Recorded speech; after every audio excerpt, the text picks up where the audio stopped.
Bueno, pues después de esta breve dificultad técnica, vamos a empezar ya con Patricia. Y realmente una de las cosas que a mí me llama la atención de ella es que ve la vida de dos maneras. Una, jugando y fluyendo. Y entonces, pues yo lo que invito a Patri es que ahora fluya y nos ilumine a todos.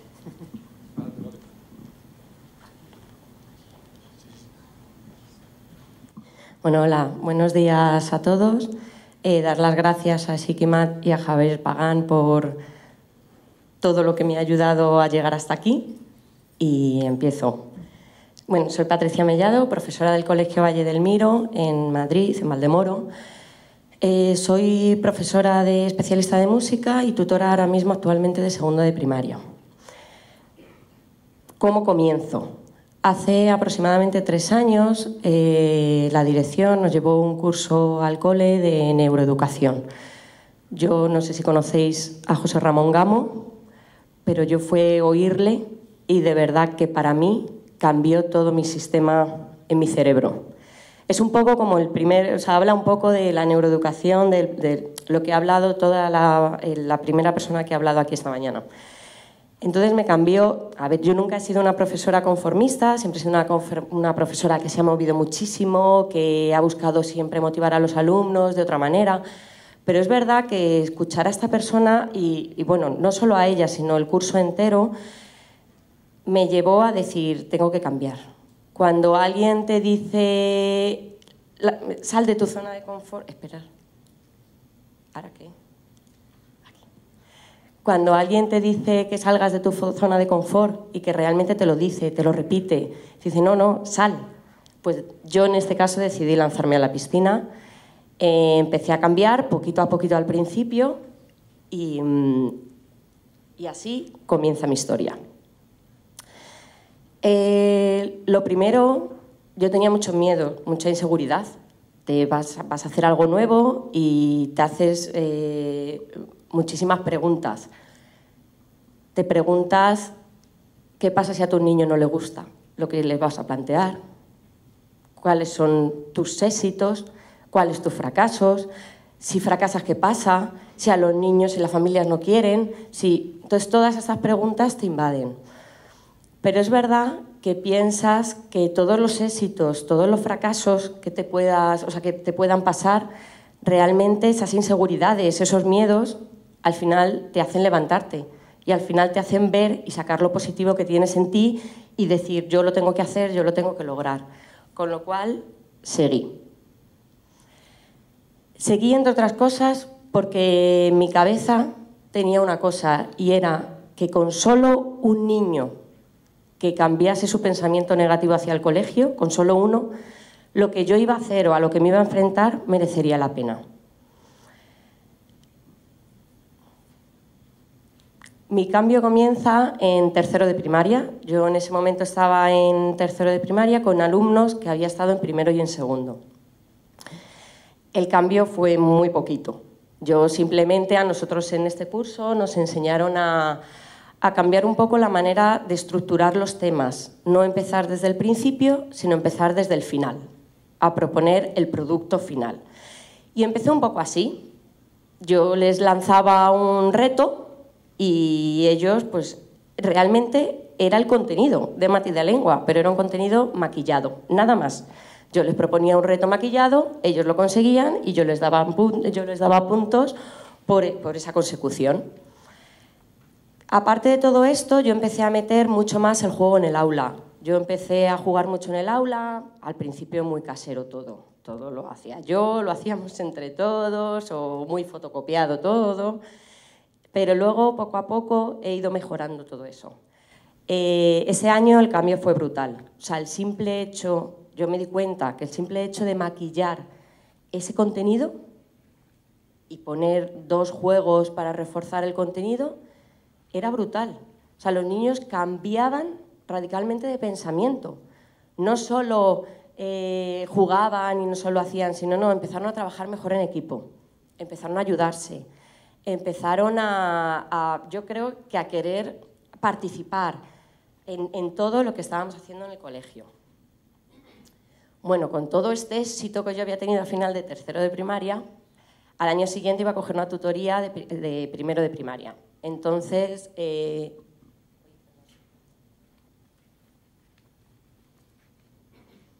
decidí gamificar. Habíamos tenido el colegio, la verdad es que siempre nos ha puesto a nuestra disposición muchos cursos de formación y uno de ellos, como nosotros teníamos ya esa inquietud, habíamos hecho cursos de gamificación. Con lo cual yo ya decidí que yo quería gamificar con mi clase y que me tenía que poner a ello. Realmente, no, o sea, había, cuando os hablo de hace 3 años, que cuando a alguien le decía la palabra gamificación, decía, ¿qué es eso? Ahora ya le suena un poquito más a la gente, pero la primera vez era como, ¿y qué es eso de gamificar? ¿Y qué es eso de...? Y nadie sabía nada. Entonces, fue bastante duro el principio, el comienzo, porque no había casi información, tenías que ver las páginas web de 5 o 6 profesores que había, las charlas...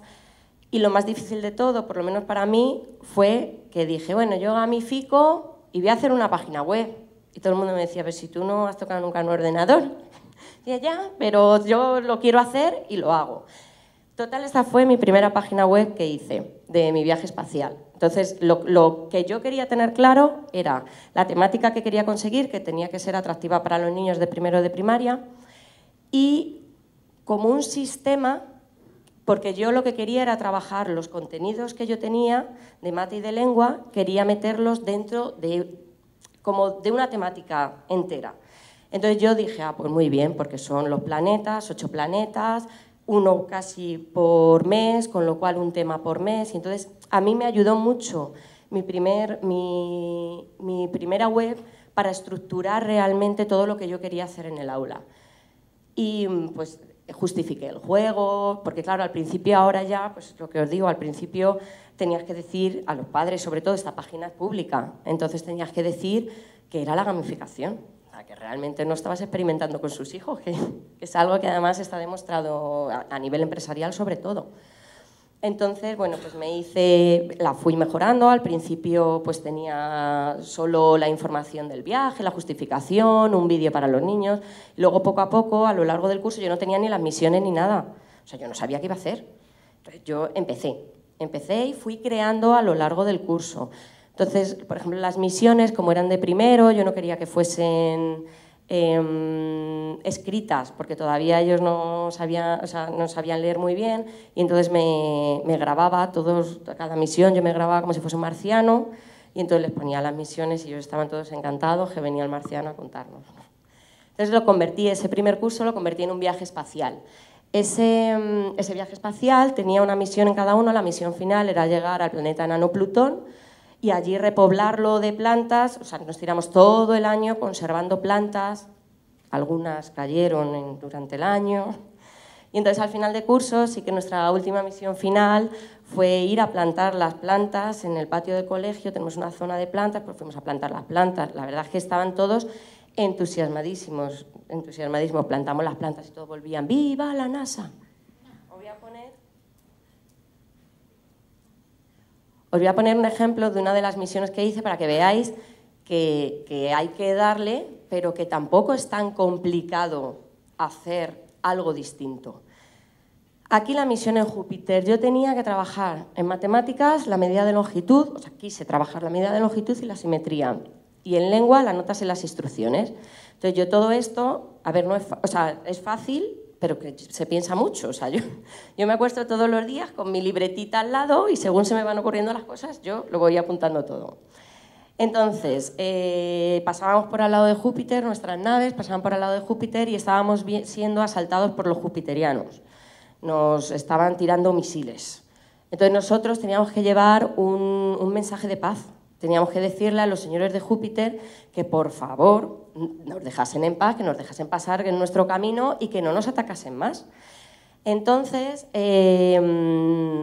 primero, claro, no todo era tan fácil. Por cada miembro del equipo, o sea, de su nave espacial, eran 4 personas. Y la distancia que había desde nuestras naves a Júpiter para poder avisarlos era de 5 metros. Ahí había un problema. La cinta métrica solo tiene 1 metro. Entonces, ellos tuvieron que investigar muchísimo sobre las cintas métricas, los metros, los centímetros. Primero hicimos esa investigación de toda la parte de medidas de longitud. Luego yo les puse unas instrucciones para poder hacer un avión de papel y ellos tenían que ir siguiendo las instrucciones e ir tachando cada instrucción que iban haciendo y así consiguieron cada uno hacer su avioncito de papel. Dentro del avión de papel, claro, teníamos que llevar nuestro mensaje de paz perfectamente decorado para que los habitantes de Júpiter se sintiesen. Entonces, la verdad es que no podían imaginar lo divertido que es, porque solo ver a los niños escribirte venimos en son de paz, no nos matéis, que ya nos vamos, que solo atravesamos, es muy divertido. Entonces luego, después de trabajar el avión y el mensaje, nos salimos al patio a hacer volar nuestros aviones de papel a ver si llegaban a Júpiter.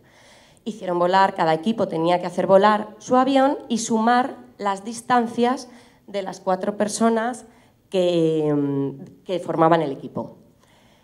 Claro, imaginaros cuando ellos descubrieron por ellos mismos que una cinta métrica y un poquito más eran 120 y tantos metros. Habíamos hecho hasta 6 y 7 metros. Claro, eso, los contenidos que se tenían que dar en primero de primaria realmente era que es una cinta métrica, que es 1 metro de centímetro y ya. Ellos habían descubierto que podían medir más, que una cinta métrica se podía ampliar y era 1 metro y tanto, que son 120 y pico centímetros. O sea, era un gran descubrimiento para ellos que hicieron ellos solos. A ver, te preguntan y tú las contestas, pero realmente fue su descubrimiento. Total, yo ya estaba enganchadísima con todo esto más que ellos. Entonces, yo he de deciros que yo ya estoy preparando el curso que viene. O sea, yo me tiro todo el año haciéndolo y todo el año preparando el curso siguiente. Con lo cual, yo que vi que esto ya funcionaba mucho, que los niños estaban entusiasmados, yo más, entonces me decidí a gamificar segundo de primaria. Pues aquí me compliqué aún más. Porque en primero de primaria nosotros aparte hicimos un curso de aprendizaje basado en juegos.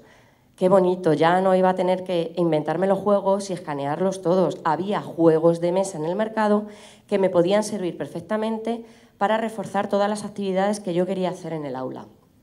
Con lo cual, no sé si conocéis el Carcassonne, es un juego bastante antiguo, de losetas, se van juntando losetas y se van haciendo castillos. Bueno, pues es que yo no quería ser medieval, quería ser pirata. Entonces engañé a una persona a que me hiciese un Carcassonne gigante con islas, con la temática del mar. Entonces yo había pensado que cuando ellos juntasen, ahí hay náufragos también, entonces era un juego cooperativo, entonces cuando ellos completasen, iban ganando puntos, según ellos actualmente lo están haciendo, ganan puntos según se comportan en clase como equipo o individualmente. Entonces, según el comportamiento del aula, tienen losetas. Y esas losetas van haciendo un mapa gigante. Cada vez que completan una isla o ven un náufrago, tienen una misión. Y ahí está nuestro contenido de mate y de lengua. Es que no me lo invento. El contenido que hay en la ley, yo simplemente lo hago distinto. Ya está. Bueno, he de deciros que los padres, que es una de las cosas que más miedo nos dan a los profesores, que van a opinar, los padres están encantados. De hecho, yo en la primera reunión de primero de primaria, yo les dije, yo es que he decidido hacer felices a vuestros hijos. Es que lo he decidido. Y me tenéis que traer, lo voy a hacer felices, os voy a contar lo que voy a hacer y además me tenéis que traer una baraja de cartas. Con lo cual, fue como, no puede ser, ¿quién nos ha tocado? Pero no, luego, confesado por ellos, están encantados. O sea, están encantados porque realmente sus hijos vienen contentos al colegio. Es más, cuando se los tienen que llevar al médico no quieren. No, que me pierdo la misión, que estoy en Urano y no puedo irme. Pero pasa, es real, es que pasa. Entonces, los padres, la verdad, es que están muy, muy receptivos con todo lo que hacemos en clase, con todos los juegos. Los resultados son muy buenos. O sea, académicamente es brutal lo que está. No me da tiempo. Académicamente el resultado es muy bueno. O sea, yo tengo niños con problemas como en todas las aulas que hay en España y sus resultados son impresionantes. Bueno, entonces cuento porque yo, claro, mi aprendizaje basado en juegos ya no solo gamifico, sino que además hago aprendizaje basado en juegos. Os voy a poner un ejemplo de uno de los juegos. Bueno, estos son juegos que yo utilizo en el aula.